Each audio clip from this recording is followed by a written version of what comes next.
Hi అండి. బ్లౌజ్‌కైనా సరే, ఫ్రాక్‌కైనా సరే, దేనికైనా సరే హ్యాండ్స్‌ని జాయిన్ చేసేటప్పుడు కరెక్ట్‌గా హ్యాండ్‌కి మిడిల్‌లో షోల్డర్ దగ్గర ఒక చిన్న టక్ పెట్టుకోవాలండి. ఆ టక్ అనేది షోల్డర్ కుట్టు మీద పెట్టుకొని, మన వైపుకి పాదం ఇంచి డిఫరెన్స్ తోటి ఇలా నీట్‌గా కుట్టుకుంటూ రావాలి. మళ్ళీ ఇలా ఉల్టా తిప్పేసుకొని మిగతా సగం మన వైపుకి కుట్టుకుంటూ రావాలి. అలాగ సగం అటువైపుకి, సగం ఇటువైపుకి కుట్టుకున్న తర్వాత ఫస్ట్ నుంచి లాస్ట్ వరకు ఇంకొక స్టిచ్ వేసేసుకున్నామనుకోండి, బ్లౌజ్ వేసుకున్న తర్వాత ఒక వైపుకి లాగేసినట్టు ఉండదు.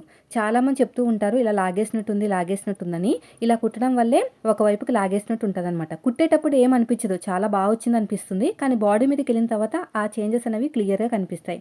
అందుకు నేనైతే లాంగ్ ఫ్రాక్ అయినా, కిడ్స్ ఫ్రాక్ అయినా, డ్రెస్ అయినా ఏదైనా సరే, బ్లౌజ్ అయినా సరే నేను ఇలాగ సగం కింద ఫోల్డ్ చేసుకొని ఒక చిన్న టక్ ఇచ్చుకొని హ్యాండ్‌కి ఆ టక్ అనేది షోల్డర్ కుట్టు దగ్గర పెట్టుకొని మన వైపుకి, తర్వాత అవతల వైపుకి మళ్ళీ ఫస్ట్ నుంచి లాస్ట్ వరకు ఇలా కుట్టుకుంటూ వస్తాను. దీనివల్ల మీకు ఫినిషింగు బావుంటుంది. ఫిట్టింగ్ కూడా చాలా బావుంటుంది. ఒకసారి ట్రై చేసి నాకు కామెంట్ అయితే చేయండి.